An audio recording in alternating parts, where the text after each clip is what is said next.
평양 고려 호텔 지배인으로 일하던 시절, 나는 북한 최상층의 삶을 가장 가까이서 지켜봤다. 외국 귀빈과 고위 간부들의 모든 동선을 관리하며 완벽한 서비스를 제공하는 것이 내 일이었다. 하지만 어느 날 손님 명단에서 발견한 이상한 공백은 내가 알아서는 안 될 진실을 드러냈고 그 순간부터 나의 탈출은 시작되었다. 고려 호텔 지배인실 책상 위로 아침 햇살이 비스듬히 들어왔고 나는 오늘도 변함없이 손님 명단을 확인하며 하루를 시작했다. 28배 나이에 평양 최고급 호텔의 지배인이 된 것은 아버지의 공훈 덕분이었지만 이 자리를 지키는 것은 온전히 내 능력이었다. 외국어 대학에서 러시아어와 영어를 전공한 뒤 호텔 업무를 배우기 시작한 지 벌써 7년째였고 그동안 단 한 번도 실수 없이 완벽한 서비스를 제공해왔다는 자부심이 있었다. 호텔 로비를 가로지르며 직원들의 근무 상태를 점검하는 동안 대리석 바닥에 반사되는 샹들리에 불빛이 눈부셨다. 프런트 데스크 직원 6명은 모두 단정한 제복을 입고 미소를 유지한 채 서 있었고 청소 담당 직원들은 이미 객실 점검을 마친 상태였다. 창밖으로 보이는 대동강의 잔잔한 물결과 멀리 보이는 주체 사상탑이 평온한 아침 풍경을 완성했지만 내 머릿속은 오늘 도착할 러시아 무역대표단의 일정으로 가득 차 있었다. 오전 10시에 도착 예정인 대표단은 총 7명으로 이들을 위해 12층 VIP 전용 스위트룸 3개를 준비해 두었다.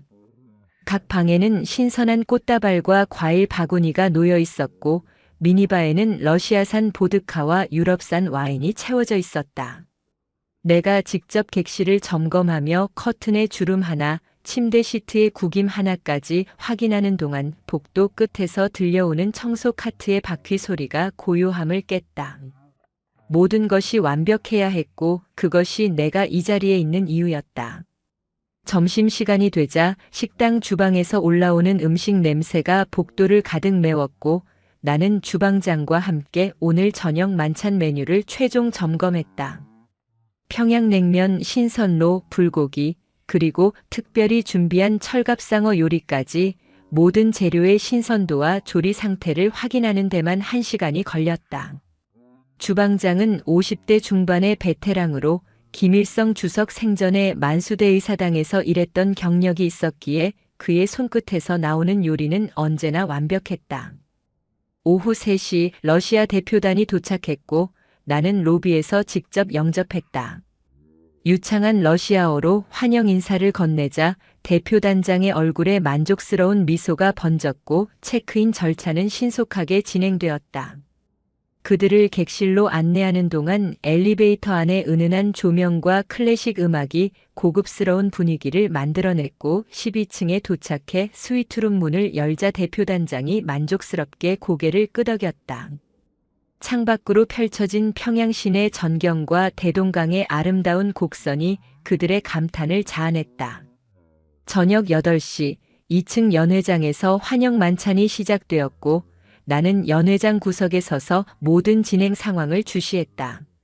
웨이터들이 능숙하게 음식을 서빙하는 모습, 통역사가 매끄럽게 대화를 이어가는 모습, 악단이 부드러운 선율을 연주하는 모습 모두가 완벽한 조화를 이루었다. 대표단과 우리 측 무역 담당자들이 건배를 나누며 웃음꽃을 피우는 광경을 보며 나는 또 한 번 성공적인 업무를 마쳤다는 안도감을 느꼈다. 밤 11시가 넘어서야 지배인실로 돌아왔고 책상 위에 쌓인 서류들을 정리하기 시작했다.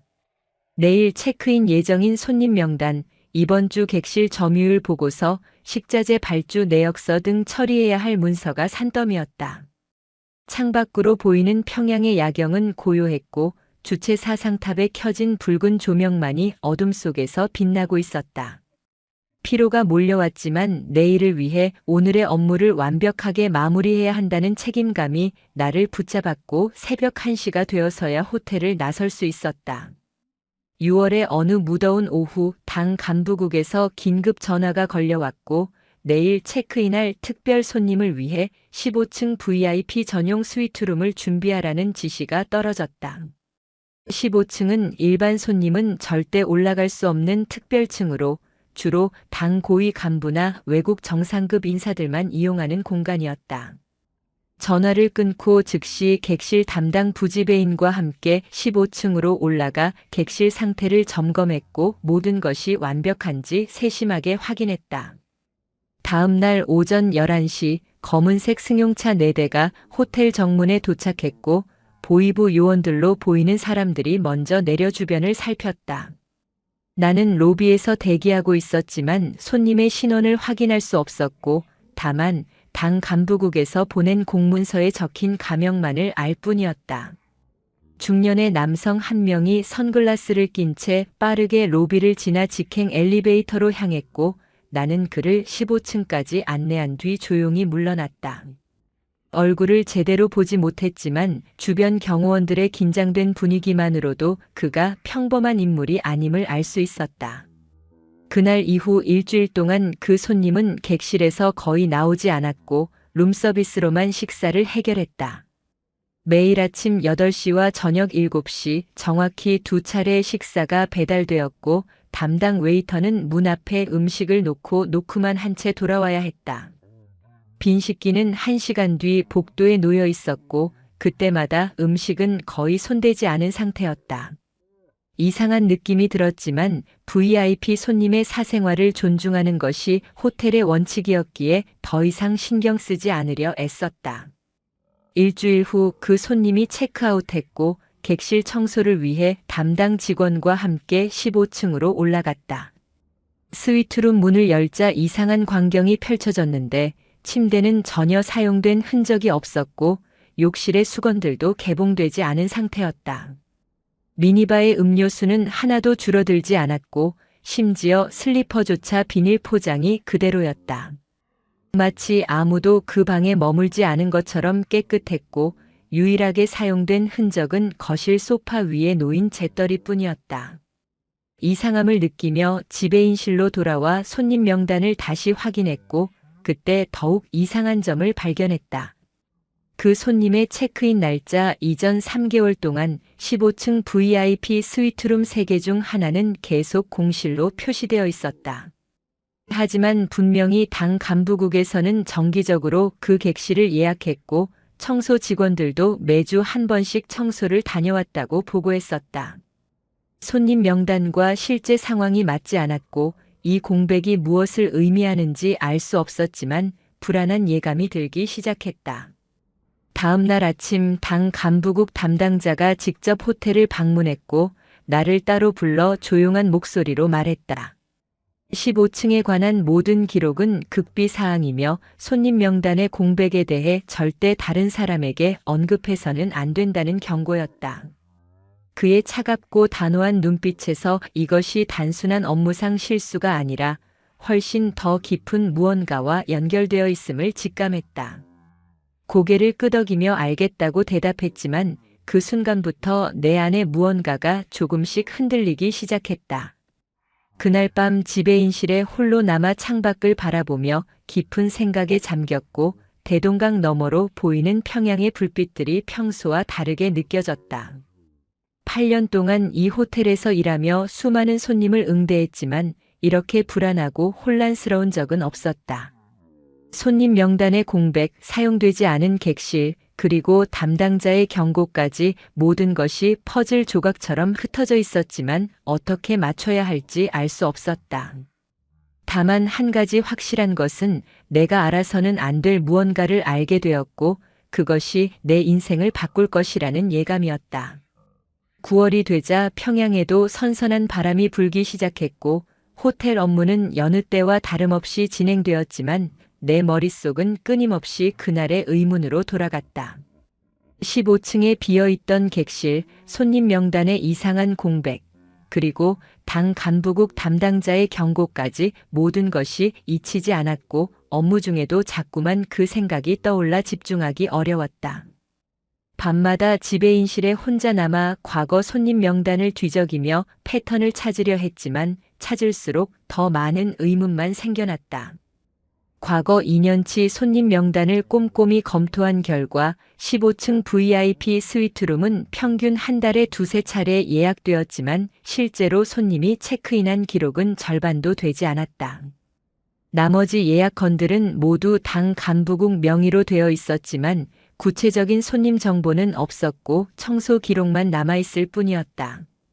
더욱 이상한 점은 이런 빈 예약들이 특정 날짜에 집중되어 있다는 사실이었는데 주로 매월 첫째 주와 셋째 주 목요일에 몰려 있었다. 이것이 우연일 리 없다는 확신이 들었지만 그 이유를 알 수 없어 답답함만 커졌다. 어느 날 밤 늦게까지 서류를 정리하던 중 2년 전 기록에서 특이한 점을 발견했다. 당시 15층에 체크인했던 외국 귀빈의 수행원 명단에 북한 사람으로 보이는 이름 5개가 포함되어 있었는데 그들의 신분증 번호가 모두 같은 지역 출신이었다. 평안북도 신의주 지역이었고 더 놀라운 것은 그들 모두 일주일 뒤 명단에서 완전히 사라졌다는 점이었다. 체크아웃 기록도 이동 기록도 그 어떤 후속 정보도 남아있지 않았다. 마치 처음부터 존재하지 않았던 사람들처럼 흔적 없이 지워져 있었다. 다음 날 아침 출근하자마자 객실 담당 부지배인에게 조심스럽게 물어봤고 2년 전 그 시기에 15층에서 특별한 일이 있었는지 기억하느냐고 넌지시 질문했다. 그녀는 잠시 생각하더니 고개를 저으며 특별한 일은 없었다고 대답했지만 그녀의 눈빛이 순간적으로 흔들리는 것을 놓치지 않았다. 뭔가 알고 있지만 말하지 않는다는 느낌이 강하게 들었고 더 이상 묻지 않는 것이 현명하다는 판단의 대화를 마무리했다. 그날 오후 보이부 요원으로 보이는 남성 둘이 호텔을 방문했고 나를 지배인실로 불렀다. 그들은 최근 내가 과거 손님 명단을 자주 열람한다는 보고를 받았다며 업무상 필요한 것인지 물었다. 심장이 빠르게 뛰었지만 최대한 침착하게 연간 통계 자료를 준비하기 위해 과거 기록을 검토 중이라고 대답했고 다행히 그들은 더 이상 추궁하지 않고 그저 업무에 집중하라는 당부만 남긴 채 떠났다. 하지만 그들의 방문이 단순한 확인 절차가 아니라 경고라는 것을 충분히 이해할 수 있었다. 그날 밤 집으로 돌아가는 길에 뒤를 여러 번 돌아봤고 누군가 나를 감시하고 있다는 느낌을 떨칠 수 없었다. 거리는 평소와 다름없이 조용했지만 모든 그림자가 위협적으로 느껴졌고 집에 도착해서도 한참 동안 현관문 앞에 서서 주변을 살폈다. 방 안으로 들어가 불을 켜고 창문을 확인한 뒤에야 겨우 긴장을 풀 수 있었지만 이제 더 이상 예전처럼 안전하다고 느낄 수 없었다. 침대에 누워 천장을 바라보며 앞으로 어떻게 해야 할지 고민했고 2가지 선택지가 머릿속에 떠올랐다. 하나는 모든 것을 잊고 그저 주어진 업무에만 충실하며 이 불안한 시간을 지나가게 하는 것이었고 다른 하나는 진실을 끝까지 파헤치는 것이었다. 전자는 안전했지만 평생 이 의문을 안고 살아야 했고 후자는 위험했지만 적어도 진실을 알 수 있었다. 새벽까지 잠들지 못하고 뒤척이다가 결국 내린 결론은 이미 너무 많이 알아버렸고 이제 뒤돌아갈 수 없다는 것이었다. 12월 초순 평양에 첫눈이 내렸고 호텔 주변은 하얀 눈으로 뒤덮였다. 그날 저녁 8시경 당 간부국에서 다시 긴급 연락이 왔고 내일 새벽 5시에 15층 VIP 스위트룸을 긴급 준비하라는 지시가 떨어졌다. 이례적으로 이른 시간이었지만 질문할 수 없었고 즉시 야간 근무 직원들을 동원해 객실 준비에 들어갔다. 눈 내리는 밤거리를 달려 호텔로 돌아오는 동안 차창 밖으로 보이는 평양 시내는 고요했고 주최사 상탑의 붉은 조명만이 눈발 속에서 희미하게 빛나고 있었다. 새벽 4시 30분 호텔에 도착해 직접 15층으로 올라가 최종 점검을 마쳤다. 모든 준비가 완료되자 로비로 내려와 대기했고 정확히 5시에 검은색 승용차 6대가 호텔 정문에 도착했다. 보이부 요원들이 먼저 내려 주변을 철저히 통제했고 그 뒤를 따라 중년의 남성 한 명이 차에서 내렸다. 어둠 속에서도 그의 얼굴을 분명히 볼 수 있었는데 TV에서 여러 번 본 당 고위 간부였고 그 순간 온몸에 소름이 돋았다. 그는 빠르게 로비를 지나 전용 엘리베이터로 향했고 나는 그를 15층까지 안내했다. 엘리베이터 안은 숨막히는 침묵으로 가득했고 층수 표시등이 하나씩 올라갈 때마다 심장 박동이 빨라졌다. 15층에 도착해 스위트룸 문을 열고 그가 들어가자 경호원 한 명이 나를 향해 고개를 끄덕이며 물러나라는 신호를 보냈다. 복도로 나와 엘리베이터를 타고 내려오는 동안 다리가 후들거려 제대로 서 있기조차 힘들었다.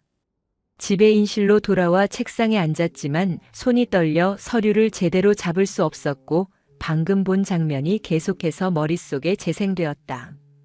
그 고위 간부가 왜 새벽에 비밀리에 호텔을 찾았는지, 그리고 이것이 손님 명단의 공백과 어떤 연관이 있는지 의문이 꼬리를 물었다. 창밖으로 눈은 계속 내리고 있었고 평양 시내는 여전히 고요했지만 내 안의 불안은 점점 커져만 갔다. 그날 아침 7시 그 고위 간부는 아무 일 없었다는 듯 호텔을 떠났고 손님 명단에는 여느 때처럼 아무런 기록도 남기지 않았다.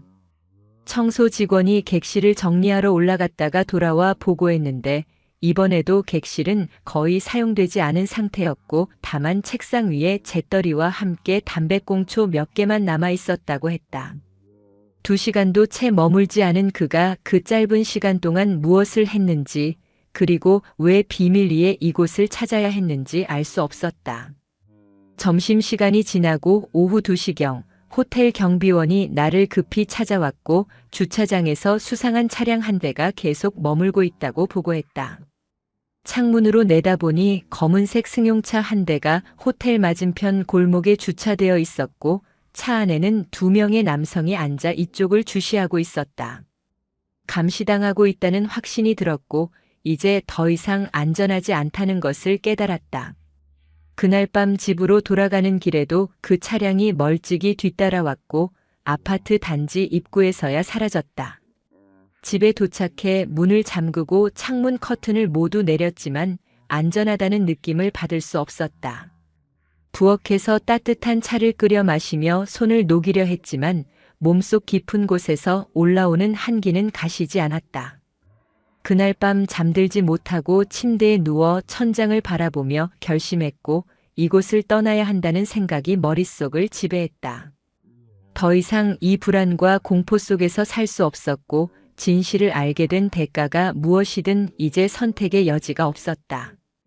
2년 초 3월 감시가 점점 노골적으로 변했고 출퇴근길에 항상 같은 얼굴들이 보였다. 호텔 근처 버스 정류장, 아파트 단지 입구, 심지어 자주 가는 식료품 가게 앞에서까지 그들의 시선을 느낄 수 있었고 이제 더 이상 일상적인 생활조차 불가능하다는 것을 깨달았다. 밤마다 작은 가방 하나에 필수품만 챙겨 넣으며 탈출 계획을 세웠지만 혼자 힘으로는 국경을 넘을 수 없다는 현실이 답답했다. 어느 날 저녁 호텔 주방에서 일하는 최 선생을 따로 만났고 조심스럽게 이야기를 꺼냈다. 그는 50대 후반의 성실한 사람으로 10년 넘게 함께 일하며 신뢰를 쌓아온 동료였다. 낮은 목소리로 내 상황을 설명하자 그는 한참 동안 침묵하더니 자신의 사촌이 신의주에서 국경 무역 일을 하는데 도움을 받을 수 있을 것 같다고 조심스럽게 말했다. 그의 눈빛에서 진심 어린 걱정을 읽을 수 있었고 위험을 무릅쓰고 나를 돕겠다는 결심을 느낄 수 있었다. 일주일 후 최 선생의 사촌을 만나기 위해 평양역에서 신의주행 기차를 탔다. 3등 칸의 딱딱한 나무 의자에 앉아 창밖을 바라보는 동안 스쳐 지나가는 농촌 풍경과 작은 마을들이 낯설게 느껴졌다. 6시간의 여행 끝에 신의주역에 도착했고 역 광장에서 최 선생의 사촌 박 씨를 만났다. 그는 40대 중반의 말수 적은 남성으로 간단한 인사만 나눈 뒤 곧바로 압록강 근처의 작은 식당으로 나를 데려갔다. 식당 구석 자리에 앉아 냉면을 먹는 척하며 박 씨는 낮은 목소리로 탈출 경로를 설명했다. 압록강을 건너 중국 단둥으로 넘어가는 것이 가장 안전한 방법이지만 국경 경비가 3월부터 강화되어 위험 부담이 크다고 했다. 브로커 비용으로 미화 3,000불이 필요하고 성공 확률은 50% 정도라는 말에 가슴이 철렁 내려앉았다. 하지만 다른 선택지가 없었고 그동안 모아둔 돈과 금반지 몇 개를 팔면 그 정도 금액은 마련할 수 있을 것 같았다. 평양으로 돌아오는 기차 안에서 창밖의 어두운 풍경을 바라보며 구체적인 계획을 세웠다. 호텔 지배인직을 사임하고 건강 문제를 이유로 고향인 함경북도로 돌아간다는 명분을 만들어야 했고 실제로는 신의주로 가서 탈출을 시도할 것이었다. 모든 과정이 완벽하게 맞아떨어져야 했고 단 한 번의 실수도 용납되지 않았다. 밤 11시가 넘어 평양역에 도착했을 때 역 광장에서 또다시 감시 요원으로 보이는 사람들이 서성이고 있었고 빠르게 군중 속으로 섞여 들어가 집으로 향했다. 다음 날 아침 출근해서 당 간부국에 사임서를 제출했고 위궤양이 악화되어 고향에서 요양이 필요하다는 의사 진단서를 함께 첨부했다. 담당자는 의아한 표정으로 나를 바라봤지만 더 이상 묻지 않았고 2주일 후 인수인계를 마치고 떠나라는 허가를 받았다. 그 2주일 동안 평소처럼 업무를 수행하며 아무런 이상도 보이지 않으려 노력했고 밤마다 조금씩 짐을 정리하며 떠날 준비를 했다. 마지막 주가 되자 호텔 직원들이 송별회를 준비해 주었고 나는 억지로 미소를 지으며 감사 인사를 전했다. 8년 동안 함께 일한 동료들과 작별 인사를 나누는 동안 이들을 다시는 볼 수 없을 것이라는 생각에 가슴이 먹먹해졌다. 하지만 감정을 드러낼 수 없었고 그저 건강 회복 후 다시 돌아오겠다는 거짓말을 반복할 뿐이었다. 퇴근길에 마지막으로 호텔을 돌아보았고 15층 VIP 스위트룸 창문에서 희미하게 빛이 새어나오는 것을 보며 모든 것이 그 공백에서 시작되었음을 떠올렸다. 4월 중순 호텔에서의 마지막 인수인계를 마치고 평양역에서 신의주행 기차에 올랐다. 작은 여행 가방 하나에 옷 몇 벌과 필수품만 넣었고 가장 소중한 물건인 어머니의 금반지와 그동안 모은 돈은 속옷 안쪽에 숨겨 넣었다. 3등 칸은 사람들로 붐볐고 좁은 복도에까지 짐을 든 승객들이 서 있어 제대로 움직이기조차 힘들었다. 창가 자리에 겨우 앉아 창밖을 바라보는 동안 평양 시내가 점점 멀어지는 모습을 지켜봤다. 기차가 출발하고 1시간쯤 지나자 차장이 승차권 검사를 시작했고 내 차례가 되자 손이 미세하게 떨렸지만 최대한 자연스럽게 승차권과 신분증을 건넸다. 차장은 서류를 꼼꼼히 확인하더니 아무 말 없이 돌려주었고 그제야 가슴을 쓸어내릴 수 있었다. 옆자리에 앉은 50대 여성이 어디로 가느냐고 물었고 함경북도 고향에 계신 부모님을 뵈러 간다고 대답했다. 그녀는 고개를 끄덕이며 자신도 신의주에 사는 딸을 만나러 간다며 도시락으로 싸온 옥수수밥을 나눠주었다. 오후 3시경 기차는 평안북도의 작은 역들을 차례로 지나갔고 창밖으로 펼쳐지는 농촌 풍경이 점점 황량해졌다. 봄이 왔지만 밭들은 여전히 메말라 보였고 간간히 보이는 마을의 초가집들도 낡고 허름했다. 아이들이 철길 옆에서 뛰어노는 모습이 보였고 그들의 옷은 남루했지만 얼굴만은 해맑았다. 문득 이 아이들도 언젠가 내가 발견한 것과 같은 진실을 마주하게 될까 하는 생각이 들었고 가슴 한편이 무거워졌다. 저녁 6시가 넘어서야 기차는 신의주역에 도착했고 역 광장으로 나오자 압록강에서 불어오는 차가운 바람이 얼굴을 때렸다. 박 씨가 약속한 장소인 역 앞 국수집으로 향했고 작은 식당 안에는 이미 그가 구석 자리에 앉아 기다리고 있었다. 간단한 인사를 나눈 뒤 국수를 시켜 먹는 척하며 그는 낮은 목소리로 계획을 설명하기 시작했다. 오늘 밤 11시에 압록강 상류 지역으로 이동해서 내일 새벽 4시에 강을 건널 것이며 브로커가 중국 쪽에서 대기하고 있다고 했다. 국수집을 나와 박 씨의 안내를 따라 강 쪽으로 걸어가는 동안 거리는 어둠에 잠겨 있었고 가로등 불빛도 희미했다. 20분쯤 걸어 낡은 창고 같은 건물에 도착했고 안으로 들어가자 이미 4명의 사람들이 더 있었다. 40대 부부와 그들의 10대 딸 그리고 20대 후반으로 보이는 젊은 남성이었다. 서로 말을 섞지 않았지만 눈빛만으로 같은 처지임을 알 수 있었고 창고 구석에 쪼그리고 앉아 시간이 지나기를 기다렸다. 밤 9시경 브로커로 보이는 남성이 도착했고 우리에게 간단한 지시사항을 전달했다. 강을 건널 때 절대 소리를 내서는 안 되고 경비병이 나타나면 즉시 엎드려야 하며 중국 땅에 도착할 때까지 어떤 질문도 하지 말라는 것이었다. 그의 목소리는 차갑고 사무적이었으며 우리의 생명보다는 자신의 안전과 돈이 더 중요해 보였다. 하지만 선택의 여지가 없었고 고개를 끄덕이며 지시를 따르기로 했다. 10시 30분 창고를 나와 어둠 속을 조심스럽게 걸어 강변으로 향했다. 달은 구름에 가려져 있었고 주변은 칠흑 같은 어둠뿐이었다. 압록강의 물소리가 점점 가까워졌고 강변 갈대숲 사이로 몸을 숨기며 출발 시간을 기다렸다. 옆에 있던 10대 소녀가 작게 떨고 있었고 그녀의 어머니가 딸을 꼭 껴안으며 입술을 깨물고 있는 모습이 보였다. 우리 모두는 공포와 희망 사이 어딘가에 서 있었고 앞으로 몇 시간 뒤면 인생이 완전히 바뀔 것이라는 사실을 알고 있었다. 새벽 3시 50분 브로커가 출발 신호를 보냈고 우리 5명은 조심스럽게 갈대숲을 빠져나와 강변으로 다가갔다. 압록강의 물은 생각보다 차가웠고 발을 담그는 순간 온몸에 소름이 돋았다. 4월 초순이었지만 강물은 여전히 겨울의 차가움을 간직하고 있었고 무릎까지 차오르는 물속을 걸으며 이를 악물어야 했다.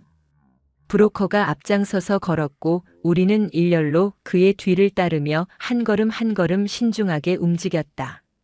강 중간쯤 도달했을 때 갑자기 멀리서 손전등 불빛이 보였고 브로커가 재빨리 손을 들어 멈추라는 신호를 보냈다. 모두가 그 자리에 얼어붙었고 차가운 강물 속에서 숨죽인 채 경비병의 움직임을 지켜봤다. 손전등 불빛이 천천히 강변을 따라 움직였고 우리에게서 50m쯤 떨어진 지점에서 멈췄다.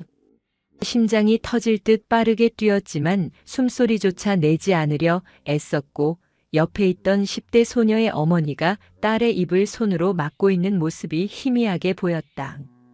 5분쯤 지났을까 손전등 불빛이 다시 움직이기 시작했고 점점 멀어져 갔다. 브로커가 조심스럽게 앞으로 나아가기 시작했고 우리도 다시 움직이기 시작했다. 하지만 긴장감은 전혀 풀리지 않았고 매 걸음마다 물소리가 너무 크게 들리는 것 같아 불안했다. 강바닥의 자갈이 발바닥을 찔렀지만 아픔을 참아야 했고 차가운 물 때문에 다리 감각이 점점 무뎌져 갔지만 멈출 수 없었다.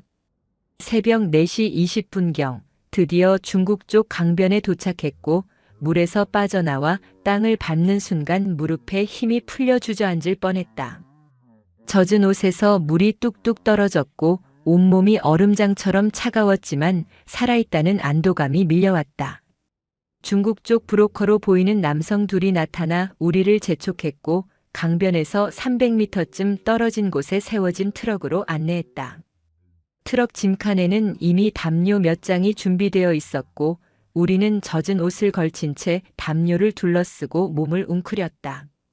트럭이 출발하고 비포장도로를 달리는 동안 심한 진동이 온몸을 흔들었고 이빨이 딱딱 부딪혔다. 어둠 속에서 옆에 앉은 젊은 남성의 거친 숨소리가 들렸고 10대 소녀는 어머니 품에 안긴 채 작게 흐느끼고 있었다. 아무도 말을 하지 않았지만 우리 모두는 같은 생각을 하고 있었을 것이다. 이제 돌아갈 수 없다는 것, 그리고 앞으로 무슨 일이 벌어질지 아무도 모른다는 것. 1시간쯤 달렸을까 트럭이 멈췄고 중국인 브로커가 짐칸 문을 열며 내리라고 했다. 작은 농가 같은 건물 앞이었고 안으로 들어가자 난로에 불이 타오르고 있었다. 따뜻한 온기가 얼굴을 감쌌고 그제야 몸의 떨림이 조금씩 가라앉기 시작했다. 브로커가 따뜻한 물과 마른 옷가지를 건네주었고 옷을 갈아입은 뒤 난로 옆에 앉아 손을 녹였다. 창밖으로 동이 트기 시작했고 새로운 세계의 첫 아침이 밝아오고 있었다. 하지만 안심하기에는 너무 이른 시간이었고 브로커는 여기서 이틀 동안 숨어 지낸 뒤 다음 목적지로 이동할 것이라고 말했다. 북한 당국이 탈북자를 추적하기 위해 중국 공안과 협력하고 있으며 특히 처음 며칠이 가장 위험하다는 경고도 덧붙였다. 그의 말을 듣는 동안 다시금 긴장감이 엄습했고 압록강을 건넌 것은 시작에 불과하다는 것을 깨달았다. 난로의 따뜻한 불빛을 바라보며 앞으로 얼마나 더 많은 고비를 넘어야 자유에 도달할 수 있을지 가늠할 수 없었다. 단둥 외곽의 작은 농가에서 이틀을 보내는 동안 밖으로 나갈 수 없었고 좁은 방 안에 갇혀 지냈다. 창문은 두꺼운 커튼으로 가려져 있었고 바깥 세계와 완전히 차단된 채 오직 브로커가 가져다주는 음식으로만 연명했다. 쌀밥과 간단한 반찬이었지만 북한에서 먹던 것보다 훨씬 풍족했고 처음으로 배불리 먹을 수 있었다. 함께 온 4명의 사람들과 좁은 방을 나눴으며 각자의 사연을 조금씩 나누기 시작했다. 40대 부부는 함경북도 청진에서 왔고 딸아이가 중국에서 더 나은 교육을 받을 수 있기를 바라며 탈북을 결심했다고 했다. 그들의 눈빛에는 딸에 대한 깊은 사랑과 함께 불안한 미래에 대한 두려움이 뒤섞여 있었다. 20대 젊은 남성은 평안남도 출신으로 군 복무 중 중국 밀무역에 관여했다가 발각되어 도망쳐 나왔다고 조심스럽게 털어놓았다. 각자 다른 사연을 가지고 있었지만 우리를 하나로 묶는 것은 북한을 등지고 자유를 향해 나아가겠다는 절박한 결심이었다. 사흘째 되는 날 저녁 브로커가 다시 나타나 내일 새벽 단둥 시내로 이동할 것이라고 알렸다. 거기서 일주일 정도 더 숨어 지낸 뒤 최종 목적지인 몽골로 가는 루트를 안내받을 것이라고 했다. 몽골까지 가는데 드는 추가 비용은 1인당 미화 2,000불이며 지금 지불해야 한다는 말에 가슴이 철렁했다. 내가 준비한 돈으로는 부족했고 어머니의 금반지를 꺼내 건넸다. 브로커는 금반지를 손에 들고 무게를 가늠하더니 고개를 끄덕이며 받아들였다. 다음 날 새벽 5시 작은 승합차에 우리 5명이 타고 단둥 시내로 향했다.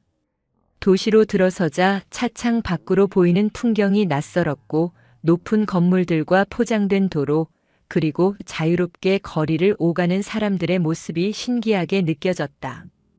북한에서 본 평양과는 완전히 다른 활기가 넘쳤고 상점마다 진열된 물건들의 풍요로움에 놀라움을 감추지 못했다.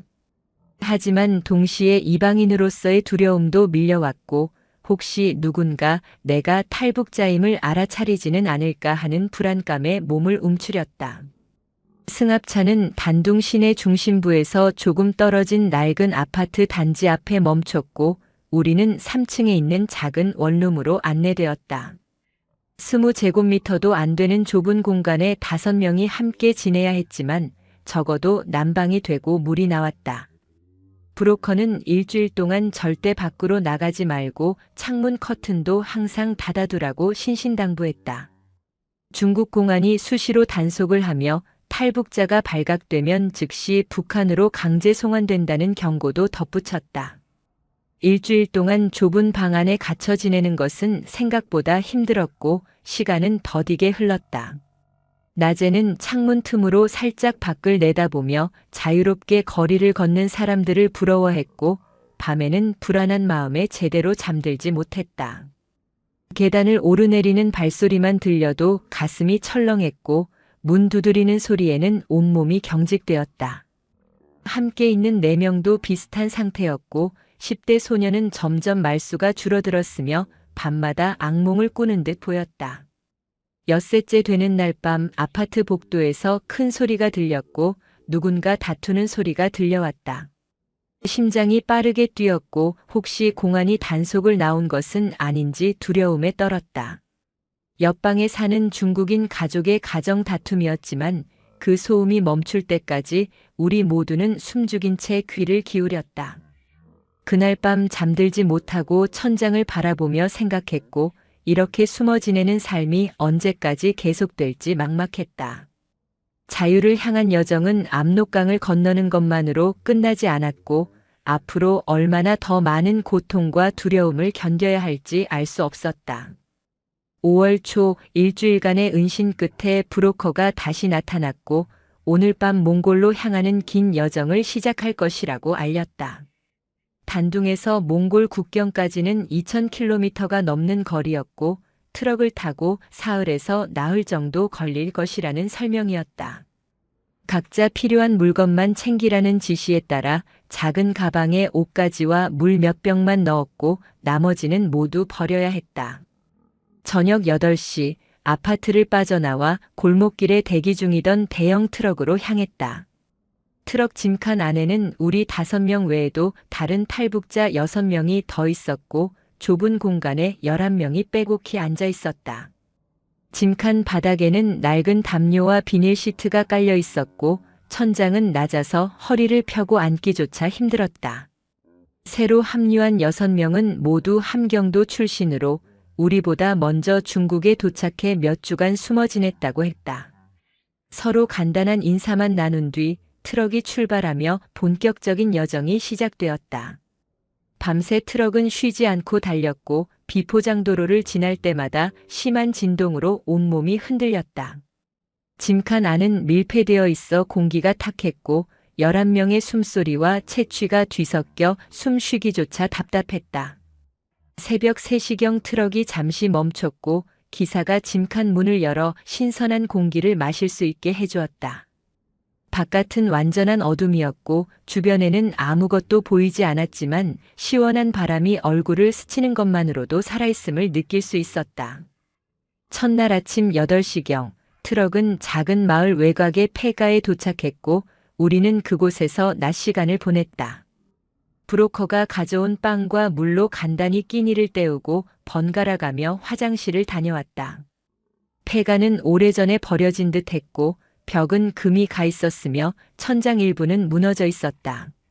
하지만 적어도 숨을 곳이 있다는 것만으로도 감사했고 바닥에 누워 잠시나마 피로를 풀 수 있었다. 낮 12시가 넘자 햇빛이 벽 틈새로 새어 들어왔고 먼지가 햇살에 반짝이며 춤추는 모습이 보였다. 저녁이 되자 다시 트럭에 올라 이틀째 밤 여정을 시작했고 점점 더 외진 곳으로 들어가는 것 같았다. 창밖으로 보이는 풍경은 점점 황량해졌고 간간히 보이는 마을의 불빛도 드물어졌다.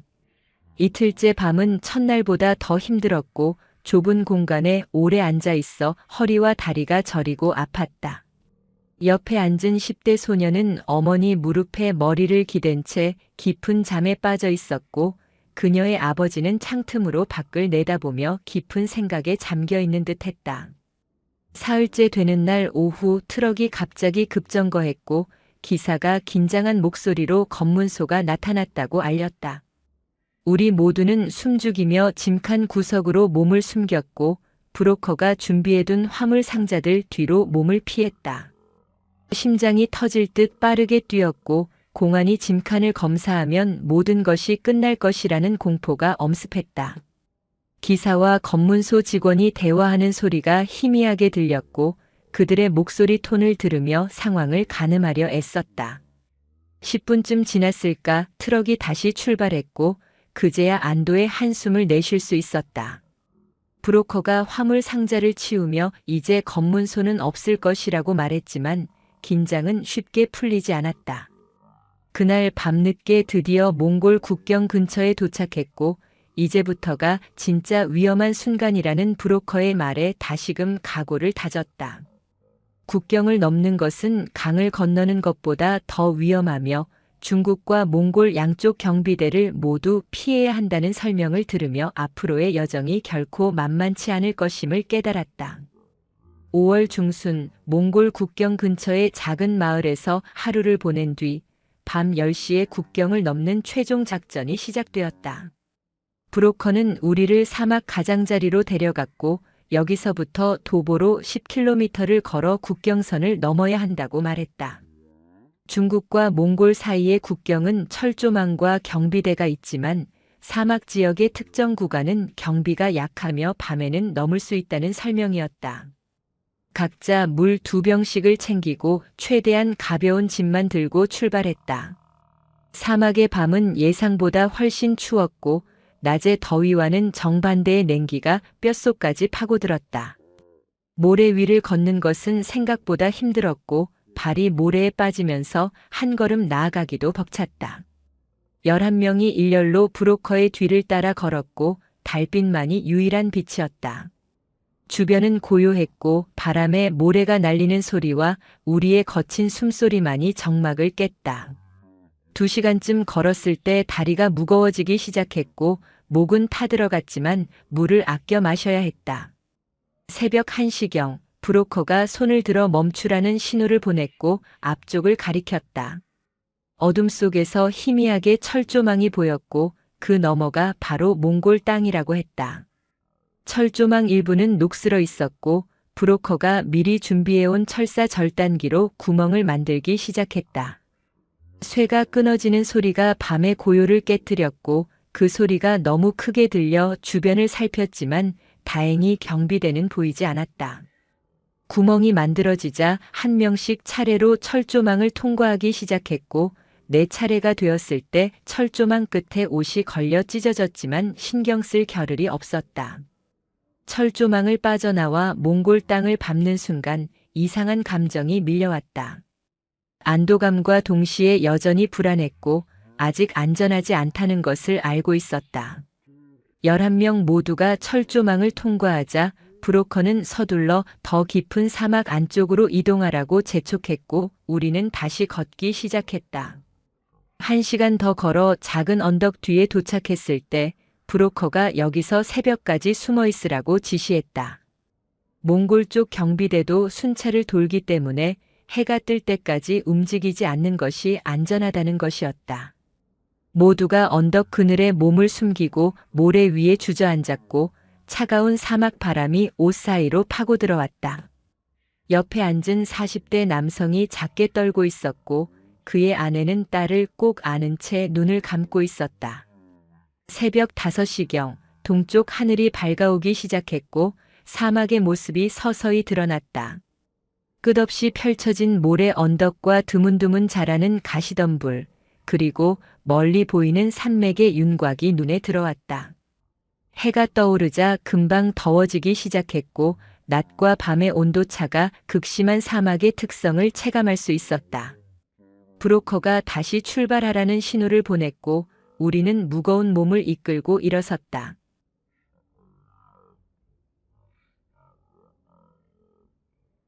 오후 3시경 몽골 유목민 마을에 도착했을 때 우리는 모두 탈진 상태였고 걸음조차 제대로 뗄 수 없었다. 전통적인 게르 몇 개가 초원에 흩어져 있었고 양떼가 한가롭게 풀을 뜯고 있는 평화로운 풍경이 펼쳐졌다. 브로커가 미리 연락해둔 유목민 가족이 우리를 맞아주었고 그들은 말은 통하지 않았지만 따뜻한 미소로 우리를 게르 안으로 안내했다. 게르 안은 생각보다 넓었고 중앙에 난로가 있어 따뜻했으며 양털로 만든 융단이 바닥에 깔려 있었다. 유목민 여성이 큰 주전자에 차를 끓여 우리에게 건넸고 뜨거운 차를 마시는 순간 온몸에 생기가 돌기 시작했다. 약간 짠맛이 나는 독특한 차였지만 갈증을 해소하기에 충분했고 목구멍을 타고 내려가는 따뜻함이 몸속 깊이 퍼져나갔다. 이어서 양고기 수프와 단단한 빵이 나왔고 우리는 며칠 만에 제대로 된 식사를 할 수 있었다. 함께 온 11명 모두가 말없이 음식을 먹었고 살아남았다는 안도감과 감사함이 뒤섞인 복잡한 감정이 가슴을 채웠다. 저녁이 되자 유목민 가족은 우리를 위해 엽게르를 내주었고 그곳에서 이틀 동안 머물며 체력을 회복하라고 했다. 게르 안에 누워 천장을 올려다보니 하늘이 원형으로 보였고 별들이 하나둘 나타나기 시작했다. 도시에서는 한 번도 본 적 없는 맑고 아름다운 별들이 쏟아질 듯 가득했고 그 광경을 보며 처음으로 자유의 의미를 조금씩 느낄 수 있었다. 옆에 누운 10대 소녀도 별을 바라보며 작게 미소 짓고 있었고 그녀의 어머니는 딸의 머리를 쓰다듬으며 조용히 눈물을 흘렸다. 이틀 동안 몽골 초원에서 쉬는 동안 몸은 회복되었지만 마음속 불안은 완전히 가시지 않았다. 브로커는 이곳에서 울란바토르까지 다시 이틀간 차를 타고 이동해야 하며 거기서 한국 대사관의 도움을 받을 수 있을 것이라고 설명했다. 하지만 대사관에 도착하기 전까지는 여전히 위험하고 몽골 경찰에게 발각되면 중국으로 송환될 수도 있다는 경고도 잊지 않았다. 안전은 아직 보장되지 않았고 여정의 끝은 아직 멀었다. 사흘째 되는 날 아침 유목민 가족과 작별 인사를 나누고 다시 트럭에 올랐다. 그들은 우리에게 양털 담요와 말린 고기를 선물로 주었고 몽골어로 무언가 말하며 손을 흔들어 주었다. 말은 통하지 않았지만 그들의 선의와 따뜻함이 충분히 전해졌고 낯선 땅에서 만난 낯선 사람들의 친절이 얼마나 소중한지 깨달았다. 트럭이 출발하며 게르들이 점점 작아져갔고 끝없이 펼쳐진 초원 위로 먼지 구름만 남았다. 울란바토르로 가는 길은 생각보다 순조로웠고 포장된 도로를 달리며 창밖으로 몽골의 광활한 자연을 감상할 수 있었다. 초원과 산 그리고 간간히 보이는 유목민의 게르들이 이국적인 풍경을 만들어냈고 북한의 답답하고 통제된 환경과는 완전히 달랐다. 자유롭게 이동할 수 있다는 것, 원하는 곳으로 갈 수 있다는 것, 그 단순한 사실이 얼마나 큰 의미인지 새삼 느껴졌다. 이틀 후 오후 드디어 울란바토르 시내가 눈앞에 펼쳐졌고 현대적인 건물들과 복잡한 거리가 보이기 시작했다. 브로커는 우리를 시내 외곽의 작은 숙소로 데려갔고 내일 아침 한국 대사관으로 가는 절차를 설명했다. 대사관에 도착하면 보호 신청을 할 수 있고 그 후 한국으로 가는 절차가 시작될 것이라고 했다. 그의 말을 듣는 동안 가슴이 두근거렸고 드디어 끝이 보인다는 생각에 눈시울이 뜨거워졌다. 하지만 동시에 북한에 두고 온 모든 것들이 떠올랐고 다시는 돌아갈 수 없다는 현실이 무겁게 가슴을 짓눌렀다. 5월 마지막 주 월요일 아침 9시 브로커의 안내를 받아 울란바토르 시내의 한국 대사관 앞에 도착했다. 태극기가 바람에 펄럭이는 모습을 보는 순간 가슴이 벅차올라 그 자리에 멈춰섰다. 평생 북한 사람으로 살아왔고 남한을 적으로 배웠지만 지금 이 순간 저 깃발이 나를 구원해줄 유일한 희망이라는 역설적인 상황이 낯설었다. 함께 온 11명 모두가 대사관 건물을 올려다보며 각자의 복잡한 감정에 잠겨 있었다. 대사관 정문을 들어서자 경비원이 우리를 멈춰 세웠고 브로커가 우리가 북한 탈북자임을 설명했다. 경비원은 잠시 무전기로 연락을 취하더니 안으로 들어가라며 문을 열어주었다. 로비에 들어서는 순간 에어컨 바람이 시원하게 느껴졌고 깨끗하고 현대적인 인테리어가 눈에 들어왔다. 접수 창구의 직원이 우리를 보더니 곧바로 영사과 담당자에게 연락을 취했고 3층 회의실로 올라가라는 안내를 받았다. 회의실에서 영사관 직원 2명이 우리를 맞아주었고 1명씩 간단한 신원 확인 절차를 시작했다. 이름, 생년월일, 출신 지역, 탈북 경로 등을 물었고 나는 떨리는 목소리로 대답했다. 평양 고려 호텔 지배인으로 일했다는 말에 담당 직원의 눈빛이 잠시 변했지만 더 이상 깊이 묻지 않고 다음 질문으로 넘어갔다. 모든 절차가 끝나자 임시보호증명서를 발급받았고 이제 한국행 비행기를 탈 수 있을 때까지 대사관 내 임시 숙소에서 지낼 수 있다는 설명을 들었다. 대사관 내 임시 숙소는 작은 기숙사 같은 곳이었고 2층 침대가 여러 개 놓여 있었다. 우리 11명 외에도 이미 먼저 도착한 탈북자 10여 명이 더 있었고 그들과 인사를 나누며 각자의 이야기를 조금씩 들을 수 있었다. 대부분 함경도나 양강도 출신이었고 누구는 3개월 전에 도착했고 누구는 일주일 전에 왔다고 했다. 한국으로 가는 비행기는 한 달에 한두 번 있으며 대기 기간은 사람마다 다르다는 이야기를 듣고 언제쯤 떠날 수 있을지 알 수 없다는 불안감이 들었다.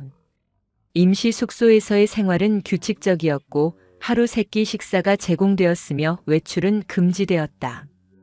오전에는 간단한 한국어 교육이 있었고 오후에는 자유시간이었다. 나만의 생활 방식, 언어, 문화 등을 배우는 시간이었지만 모든 것이 낯설고 어려웠다. 같은 언어를 쓰지만 억양도 다르고 사용하는 단어도 달랐으며 무엇보다 자유롭게 의견을 말하고 질문하는 것 자체가 익숙하지 않았다. 일주일이 지나고 2주일이 지나며 대사관에서의 대기 시간은 생각보다 길어졌다. 함께 온 11명 중 먼저 온 40대 부부 가족은 3주 만에 한국행 비행기에 올랐고 공항으로 떠나는 그들을 배웅하며 부러움과 아쉬움이 뒤섞인 감정을 느꼈다. 언제쯤 내 차례가 올지 알 수 없었지만 적어도 여기서는 안전했고 매일 배불리 먹을 수 있었으며 밤에 편히 잠들 수 있었다. 한 달이 지난 어느 날 오후 영사관 직원이 나를 불렀고 다음 주 목요일 비행기로 한국에 갈 수 있다는 소식을 전했다. 그 말을 듣는 순간 눈물이 왈칵 쏟아졌고 그동안 참아왔던 모든 감정이 한꺼번에 터져나왔다. 기쁨과 슬픔, 안도감과 죄책감, 희망과 두려움이 뒤섞여 가슴을 짓눌렀다.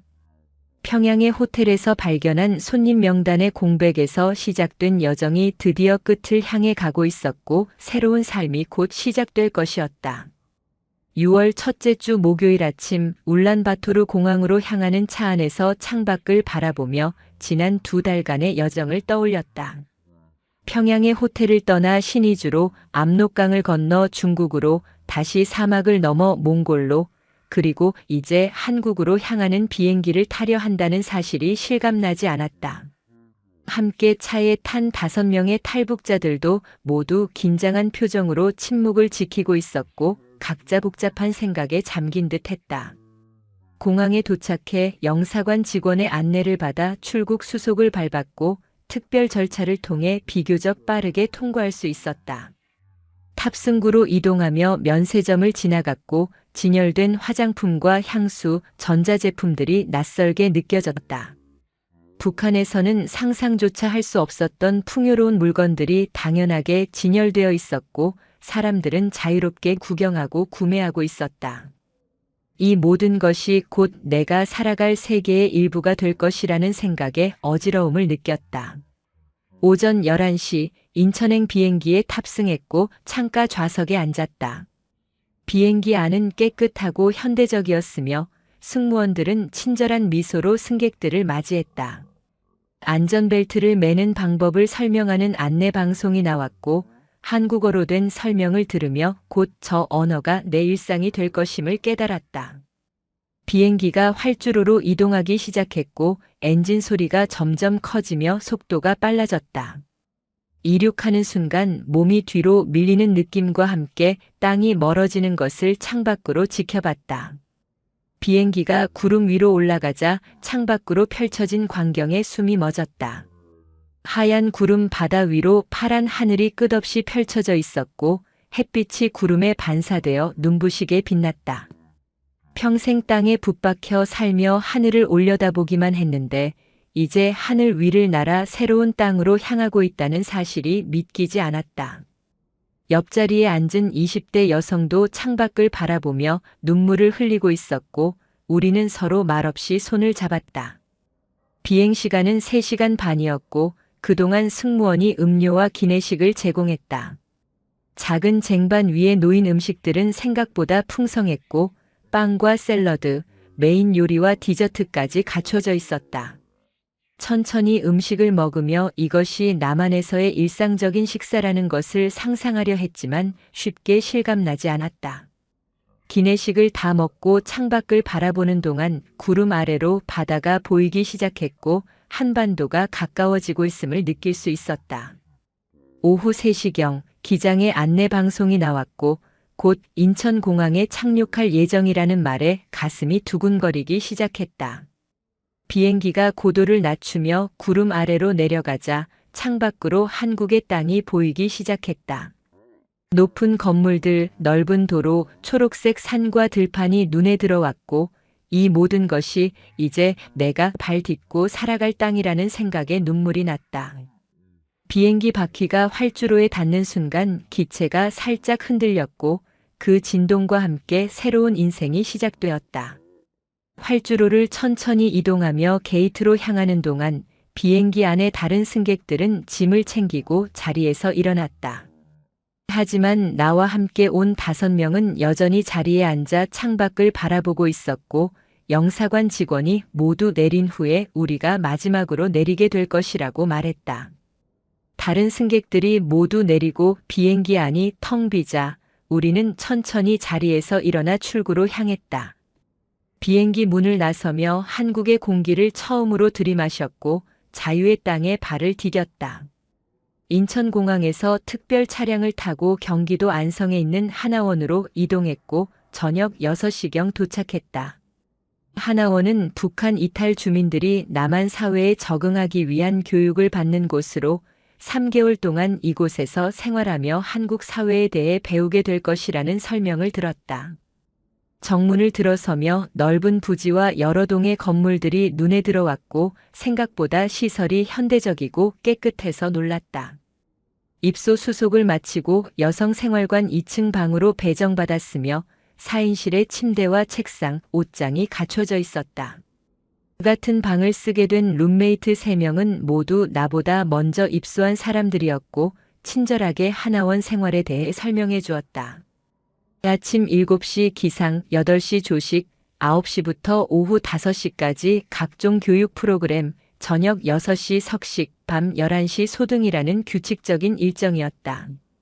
북한에서의 집단 생활과 비슷한 면도 있었지만 여기서는 강제가 아닌 자발적 참여였고 그것이 가장 큰 차이였다. 첫날 밤 침대에 누워 천장을 바라보며 지난 2달을 돌아봤고 살아남았다는 안도감과 함께 북한에 두고 온 사람들에 대한 죄책감이 밀려왔다. 호텔에서 함께 일했던 동료들, 나를 도와준 최 선생, 그리고 이미 세상을 떠난 부모님까지 모든 얼굴이 떠올랐다. 그들에게는 미안하지만 나는 살기 위해 선택했고 이제 이 선택에 책임을 지고 새로운 삶을 살아가야 했다. 창밖으로 보이는 별을 바라보며 북한에서 본 별과 여기서 본 별이 같은 별인데 왜 이렇게 다르게 느껴지는지 생각했다. 다음 날부터 본격적인 교육이 시작되었고 오전에는 한국어 수업이 있었다. 같은 언어지만 남한에서 사용하는 외래어와 신조어, 그리고 북한과 다른 표현들을 배우는 것이 생각보다 어려웠다. 컴퓨터, 인터넷, 스마트폰 같은 단어들은 개념 자체를 이해하는 것부터 시작해야 했고 강사의 설명을 들으며 남한 사회가 얼마나 빠르게 발전했는지 실감했다. 오후에는 민주주의와 시장 경제에 대한 수업이 있었고 개인의 자유와 권리 그리고 책임에 대해 배웠다.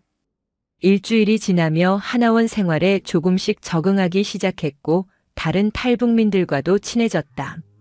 함께 식당에서 밥을 먹으며 각자의 탈북 경험담을 나누었고 누구는 두만강을 건넜고 누구는 중국에서 3년을 숨어 살았으며 누구는 태국을 거쳐왔다는 이야기를 들었다. 모두가 다른 경로로 왔지만 같은 목적지에 도착했고 이제 함께 새로운 시작을 준비하고 있었다. 그들의 이야기를 들으며 내가 겪은 고통이 유일한 것이 아니라는 위안을 얻었고 함께 버텨나갈 동료가 있다는 사실에 힘을 얻었다. 한 달쯤 지났을 때 심리 상담 프로그램이 있었고 상담사와 1대1로 면담하는 시간을 가졌다. 탈북 과정에서 겪은 트라우마와 남한 사회 적응에 대한 두려움을 이야기했고 상담사는 조용히 경청하며 고개를 끄덕였다. 죄책감을 느끼는 것은 자연스러운 일이며 시간이 지나면 조금씩 나아질 것이라는 말에 위로를 받았다. 하지만 동시에 이 죄책감은 평생 안고 가야 할 짐이라는 것도 알고 있었고 그것을 받아들이는 것 또한 새로운 삶의 일부였다. 2개월째 접어들자 취업 교육과 컴퓨터 실습이 시작되었고 처음으로 컴퓨터를 만져보는 경험을 했다. 마우스를 잡는 법부터 배워야 했고 키보드로 글자를 입력하는 것조차 낯설었다. 하지만 조금씩 익숙해지며 인터넷으로 세상의 정보를 찾아볼 수 있다는 것에 놀라움을 금치 못했다. 북한에서는 상상조차 할 수 없었던 자유로운 정보 접근이 여기서는 당연한 일상이었고 그 격차가 너무 커서 어지러울 정도였다. 9월 중순 3개월간의 하나원 교육이 끝나갈 무렵 신분증 발급 절차가 진행되었고 남한에서 사용할 새로운 이름을 정해야 했다. 북한 이름을 그대로 쓸 수도 있었지만 많은 탈북민들이 신분 노출을 우려해 새 이름을 선택한다는 설명을 들었다. 며칠 동안 고민한 끝에 새로운 이름을 정했고 그 이름은 과거와 단절하고 완전히 새로운 사람으로 살아가겠다는 다짐이었다. 주민등록증을 받는 날 손에 든 작은 플라스틱 카드를 바라보며 복잡한 감정이 밀려왔다. 이 카드 하나가 내가 대한민국 국민이라는 것을 증명하고 이제 자유롭게 이동하고 일하고 살아갈 수 있다는 것을 의미했다. 하지만 동시에 북한 사람으로서의 정체성을 완전히 버려야 한다는 의미이기도 했고 그 무게가 생각보다 무겁게 느껴졌다. 주민등록증 사진 속 내 얼굴은 낯설었고 마치 다른 사람을 보는 것 같았다. 하나원 수료식 날 아침 3개월 동안 함께 생활한 동기들과 마지막 식사를 했고 서로의 연락처를 교환했다. 앞으로 각자 다른 지역으로 흩어져 새로운 삶을 시작하게 될 것이지만 이 시간을 함께한 인연은 평생 잊지 못할 것이라는 말을 주고받았다. 몽골에서 함께 왔던 10대 소녀는 어머니와 함께 부산으로 가게 되었고 20대 젊은 남성은 서울에서 새 출발을 한다고 했다. 모두가 불안하지만 희망을 품고 있었고 서로를 응원하며 작별 인사를 나눴다. 오후 2시 수료식이 시작되었고 하나원 원장의 축사를 들으며 지난 3개월을 돌아봤다. 처음 이곳에 왔을 때는 모든 것이 낯설고 두려웠지만 이제는 조금씩 남한 사회를 이해하게 되었고 앞으로 나아갈 용기를 얻었다. 수료증을 받는 순간 박수 소리가 울려 퍼졌고 눈물을 참으려 했지만 결국 흘러내렸다. 이 눈물이 슬픔인지 기쁨인지 구분할 수 없었지만 아마도 둘 다였을 것이다. 수료식 후 짐을 챙겨 하나원을 떠나며 정문을 돌아봤고 3개월 동안 머물렀던 이곳이 새로운 출발의 준비 장소였음을 깨달았다. 정부에서 지원하는 정착금과 임대주택 배정을 받았고 서울 구로구의 작은 원룸에서 새 생활을 시작하게 되었다. 하나원에서 서울로 가는 버스를 타고 창밖을 바라보는 동안 높은 건물들과 복잡한 도로 그리고 수많은 사람들이 오가는 모습이 여전히 낯설었다.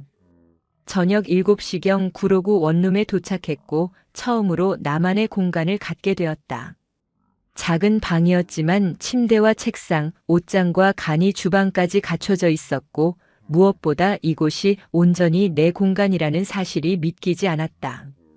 짐을 풀고 창밖을 내다보니 서울의 야경이 펼쳐져 있었고 수많은 불빛이 반짝이며 도시의 활기를 보여주었다. 평양의 어두운 밤과는 완전히 다른 풍경이었고 이제 이곳이 내가 살아갈 곳이라는 현실이 조금씩 다가왔다. 첫날 밤 혼자 방에 앉아 조용히 생각에 잠겼고 앞으로 무엇을 하며 살아갈지 고민했다. 호텔 지배인으로서의 경력은 여기서 쓸모가 없을 것 같았고 처음부터 다시 시작해야 했다. 하나원에서 배운 것들을 바탕으로 취업 활동을 시작해야 했고 남한 사회에 적응하며 살아남아야 했다. 두렵고 불안했지만 동시에 새로운 가능성에 대한 설렘도 있었다. 고려 호텔 15층에서 발견한 손님 명단의 공백이 나를 이곳까지 이끌었고 이제 그 공백을 새로운 삶으로 채워나가야 할 시간이었다. 10월 초 하나원 동기의 소개로 구로구의 작은 분식집에서 일자리를 구했고 주방 보조로 첫 출근을 했다. 시급 4,500원이었고 하루 8시간 일하면 한 달에 70만 원 정도를 벌 수 있었다. 북한에서 호텔 지배인으로 일했던 경력은 아무 소용이 없었고 이제는 설거지와 재료 손질부터 다시 배워야 하는 처지였다. 하지만 불평할 수 없었고 적어도 정직하게 돈을 벌 수 있다는 것만으로도 감사했다. 주방 일은 생각보다 힘들었고 아침 9시부터 저녁 6시까지 쉴 틈 없이 움직여야 했다. 설거지를 하다 보면 손이 퉁퉁 붓고 빨개졌으며 뜨거운 물과 세제로 피부가 거칠어졌다. 주방장은 50대 여성으로 말이 거칠었지만 속은 따뜻한 사람이었고 내가 북한에서 왔다는 것을 알면서도 차별하지 않고 일을 가르쳐 주었다. 처음에는 떡볶이 국물 끓이는 법부터 배웠고 점차 김밥 만들기와 튀김 튀기는 법까지 익혔다. 일하면서 가장 힘든 것은 손님들과의 대화였고 내 억양이 북한식이라는 것을 들키지 않으려 최대한 말을 아꼈다. 하지만 가끔 실수로 북한 표현이 튀어나올 때마다 가슴이 철렁했고 주변 사람들의 눈치를 살펴야 했다. 어느 날 단골 손님이 내 억양이 특이하다며 어디 출신이냐고 물었고 함경도에서 어렸을 때 내려왔다고 얼버무렸다. 거짓말을 하는 것이 편하지 않았지만 신분을 숨기는 것이 안전하다는 것을 알고 있었다. 석 달쯤 일하자 조금씩 익숙해졌고 주방 일도 능숙하게 해낼 수 있게 되었다. 첫 월급을 받던 날 손에 쥔 봉투를 바라보며 눈물이 났다. 70만 원이라는 돈은 큰 돈이 아니었지만 내 노동으로 정직하게 번 첫 돈이었고 누구의 눈치도 보지 않고 쓸 수 있는 내 돈이었다. 그날 저녁 집에 돌아와 월세 30만 원을 따로 챙겨두고 나머지로 한 달 생활비를 계획했다. 검소하게 살면 충분히 생활할 수 있었고 조금씩 저축도 할 수 있을 것 같았다. 겨울이 되자 분식집 일이 더 바빠졌고 추운 날씨에 따뜻한 음식을 찾는 손님들이 늘어났다. 하루 종일 서서 일하다 보면 다리가 퉁퉁 붓고 허리가 아팠지만 참아냈다. 주방장이 가끔 힘들지 않냐고 물었지만 괜찮다고 대답했고 실제로 이 정도 고생은 탈북 과정에 비하면 아무것도 아니었다. 압록강의 차가운 물과 사막의 뜨거운 모래를 견뎌낸 내게 주방의 더위와 설거지의 고됨은 감당할 수 있는 수준이었다. 이듬해 봄 분식집에서 일한 지 6개월이 되었을 때 주방장이 시급을 올려주겠다고 말했다. 4,500원에서 5,000원으로 500원 인상이었지만 그 작은 차이가 나를 인정받았다는 증거처럼 느껴졌다. 성실하게 일하면 인정받을 수 있다는 것, 노력하면 조금씩 나아질 수 있다는 것을 배웠고 남한 사회가 완전히 공평하지는 않지만 적어도 기회는 있다는 것을 깨달았다. 저녁 퇴근 후 집에 돌아가는 길에 편의점에 들러 우유와 빵을 사곤 했고 계산대에서 카드를 꺼내 결제하는 것이 여전히 신기했다. 북한에서는 상상할 수 없었던 일상의 자유가 여기서는 당연한 것이었고 밤 11시에도 환하게 불이 켜진 거리를 걸으며 이 모든 것이 꿈이 아니라는 것을 확인했다. 원룸에 도착해 문을 열고 들어가면 작지만 따뜻한 내 공간이 있었고 그것만으로도 충분히 행복했다. 2011년 여름 분식집에서 일한 지 1년이 되었고 조금씩 남한 생활에 적응하기 시작했다. 하나원 동기들과 한 달에 한두 번씩 만나 근황을 나누었고 각자 다른 어려움을 겪고 있지만 모두 열심히 살아가고 있다는 이야기를 들으며 위로를 받았다. 부산으로 간 10대 소년은 고등학교에 편입해서 공부하고 있었고 서울에 남은 젊은 남성은 공장에서 일하며 검정고시를 준비한다고 했다. 가을이 되자 처음으로 나만의 계절 변화를 온전히 경험했고 단풍이 드는 거리를 걸으며 자유의 의미를 조금 더 깊이 이해하게 되었다. 북한에서도 가을은 왔지만 여기서의 가을은 달랐다. 사람들은 자유롭게 공원을 산책했고 카페에 앉아 여유를 즐겼으며 주말이면 등산이나 여행을 떠났다. 이 모든 것이 특별한 허가 없이 가능하다는 사실이 여전히 놀라웠다. 주말에 처음으로 혼자 남산에 올랐고 서울 시내를 내려다보며 깊은 생각에 잠겼다. 저 아래 어딘가에 나와 비슷한 처지의 탈북민들이 살고 있을 것이고 각자의 방식으로 새로운 삶을 개척하고 있을 것이었다. 우리는 모두 과거를 버리고 미래를 선택한 사람들이었고 그 선택의 무게를 평생 짊어지고 갈 것이었다. 산 정상에서 불어오는 바람이 얼굴을 스쳤고 그 바람 속에서 자유의 향기를 맡을 수 있었다. 겨울이 되자 분식집 주방장이 건강 문제로 가게를 정리하기로 했고 나는 새로운 일자리를 찾아야 했다. 1년 동안 모은 돈이 200만 원 정도 되었고 당분간 생활은 가능했지만 빨리 새 직장을 구해야 했다. 하나원에서 소개받은 취업지원센터에 등록했고 상담사와 면담하며 앞으로의 진로를 고민했다. 호텔 업무 경험을 살려 서비스업에 도전해보는 것이 어떻겠냐는 제안을 받았고 그 말이 마음에 와닿았다. 2012년 초 강남의 한 호텔 객실 청소 직원으로 채용되었고 다시 호텔에서 일하게 되었다. 지배인이 아닌 청소 직원이라는 신분 차이는 컸지만 적어도 익숙한 환경으로 돌아왔다는 안도감이 있었다.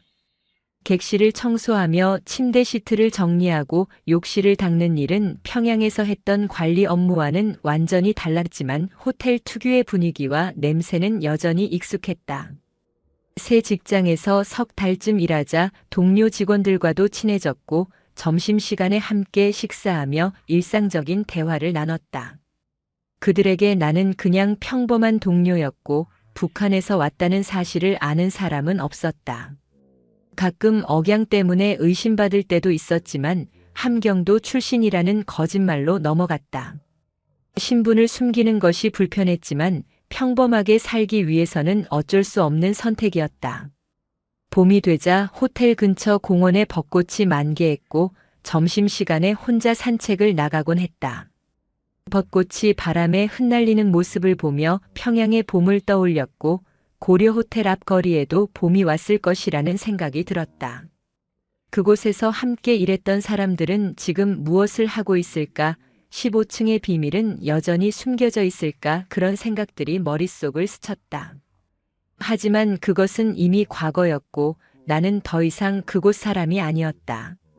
여름이 오고 장마가 시작되었을 때 처음으로 남한에서 1년 사계절을 모두 경험했다는 것을 깨달았다. 1년 전 인천공항에 도착했을 때의 두려움과 불안은 이제 조금씩 희망과 기대로 바뀌고 있었고 비록 여전히 어렵고 힘들었지만 적어도 살아갈 방법을 찾았다.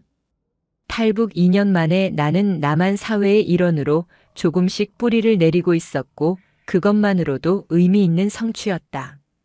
2013년 가을 어느 날 평범한 오후 근무 중에 복도에서 객실 청소를 하고 있을 때 엘리베이터에서 내리는 손님들이 보였다. 그중 한 명의 뒷모습이 묘하게 익숙했고 가슴이 철렁하며 발걸음이 멈췄다.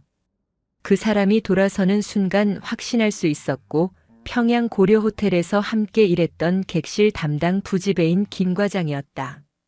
그녀 역시 남한으로 왔다는 것을 그리고 나와 같은 호텔에서 일하고 있다는 우연에 온몸이 얼어붙었다. 눈이 마주쳤고 그녀의 얼굴에도 충격이 역력했다. 3년 만에 마주친 과거의 동료는 더 이상 말할 필요 없이 서로의 처지를 이해했고 복도 한가운데서 말없이 서로를 바라봤다. 시간이 멈춘 듯한 침묵이 흘렀고 결국 그녀가 먼저 고개를 끄덕이며 조용히 다가왔다. 우리는 아무 말 없이 비상계단으로 이동했고 문을 닫은 뒤에야 입을 열 수 있었다. 그녀도 2011년에 탈북했고 중국과 태국을 거쳐 한국에 왔다고 조용히 말했다. 평양에서 나와 함께 일했던 기억이 생생했고 15층의 그 비밀스러운 일들도 기억한다고 했다. 당시 그녀도 이상함을 느꼈지만 입 밖에 낼 수 없었고 나처럼 의문을 품었던 사람이 또 있었다는 것을 이제야 알게 되었다고 했다. 우리는 같은 비밀을 공유했고 같은 길을 걸어 여기까지 왔다는 동질감에 묘한 연대감을 느꼈다. 그날 이후 우리는 가끔 퇴근 후 만나 차를 마시며 이야기를 나눴고 과거에 대해 조금씩 털어놓기 시작했다. 그녀는 내가 사라진 후 보위부에서 여러 번 조사를 받았고 나와 관련된 모든 것을 추궁당했다고 말했다. 하지만 아무것도 모른다고 일관했고 결국 풀려났지만 그때부터 감시가 시작되었다고 했다. 견디다 못해 1년 후 탈북을 결심했고 자신도 나와 비슷한 경로로 이곳까지 왔다는 것이었다. 과거를 공유하는 동료를 만난 것은 위안이 되기도 했지만 동시에 불안하기도 했다. 북한에서의 기억이 생생하게 되살아났고 잊으려 애썼던 감정들이 다시 수면 위로 떠올랐다. 손님 명단의 공백, 비어있던 객실, 보위부의 경고, 그 모든 것이 다시 떠올랐고 밤에 잠들기 힘들 때가 많아졌다. 하지만 동시에 그녀와 이야기를 나누며 그때의 의문이 혼자만의 착각이 아니었다는 것을 확인할 수 있었다. 겨울이 되자 그녀가 다른 도시로 이직한다는 소식을 전했고 부산의 한 호텔에서 더 좋은 조건으로 일할 수 있게 되었다고 말했다. 마지막으로 만난 날 우리는 조용한 카페에 앉아 긴 대화를 나눴고 서로의 미래를 응원했다. 과거는 과거로 두고 앞으로 나아가자는 다짐을 나눴지만 평양에서의 그 기억들은 평생 우리를 따라다닐 것이라는 것도 알고 있었다. 그녀가 떠난 후 다시 혼자가 되었지만 이번에는 조금 달랐다. 과거를 공유하는 누군가가 이 세상 어딘가에 있다는 것, 그리고 그 사람도 나와 같은 길을 걸으며 살아가고 있다는 사실이 외로움을 덜어주었다. 가끔 그녀에게 전화를 걸어 안부를 묻곤 했고 서로 잘 지내고 있다는 말을 주고받으며 위로를 얻었다. 2013년이 저물어가는 어느 날 호텔 옥상에 올라가 서울 시내를 내려다보며 지난 3년을 돌아봤다.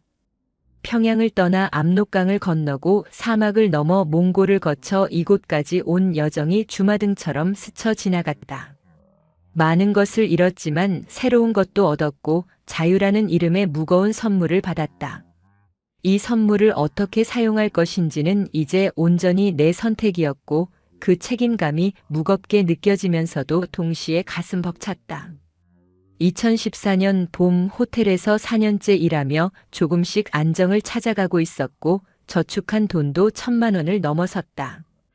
단순히 생존하는 것을 넘어 무언가 더 의미 있는 일을 하고 싶다는 생각이 들었고 야간 대학 입학을 준비하기로 결심했다.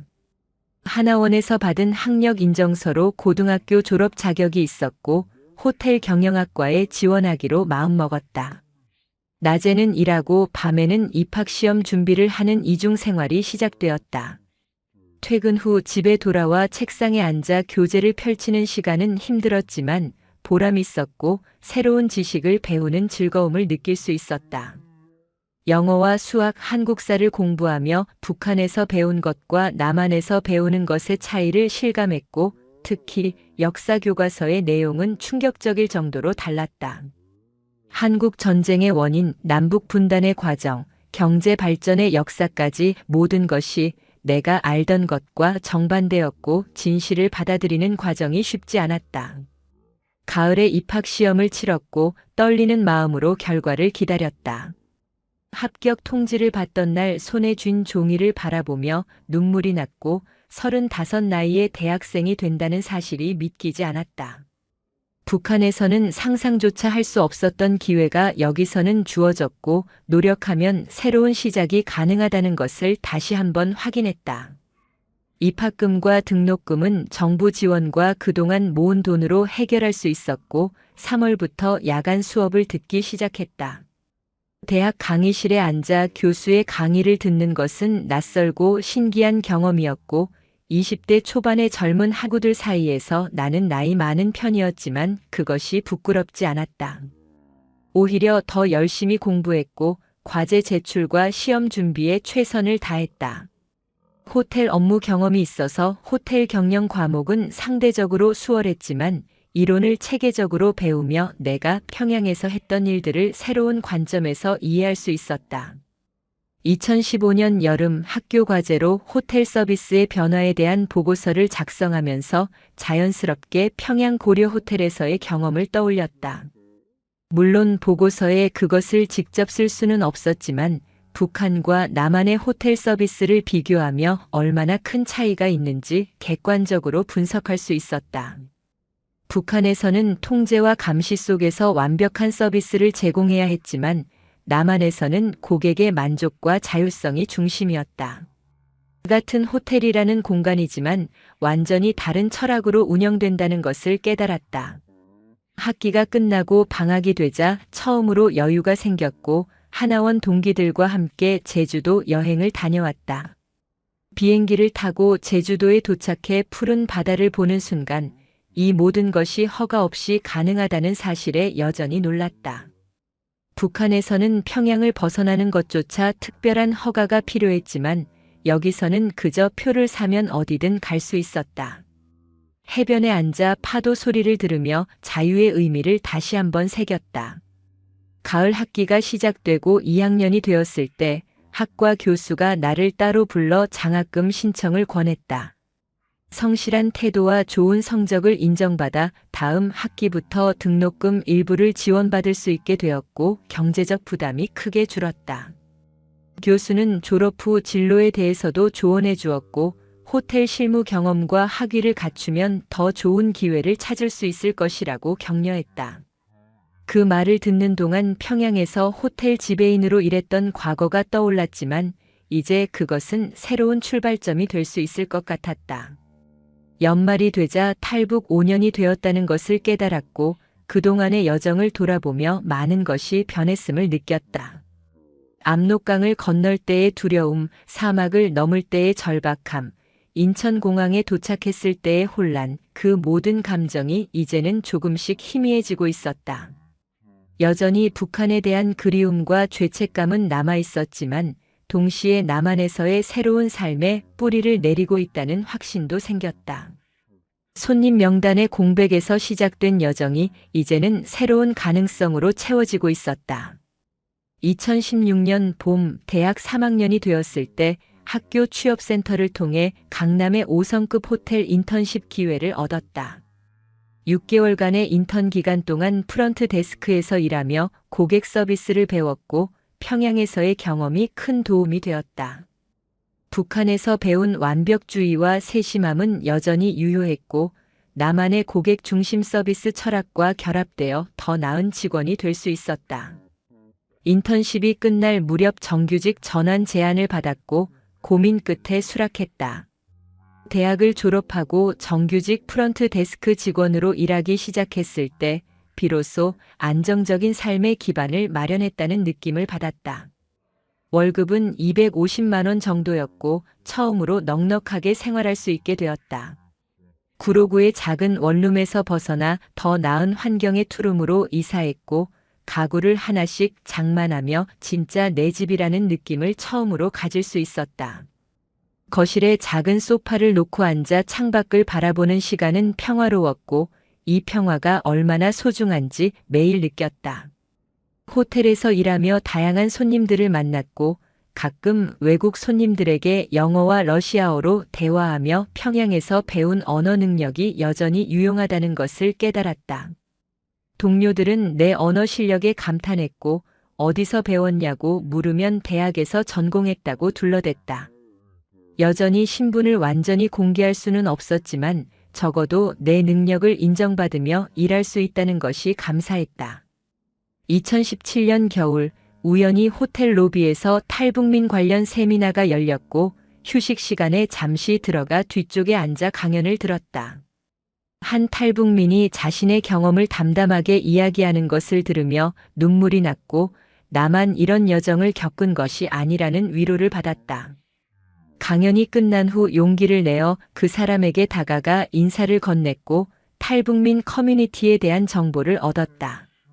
그날 이후 한 달에 한 번씩 탈북민 모임에 참석하기 시작했고 비슷한 경험을 가진 사람들과 이야기를 나누며 치유받았다.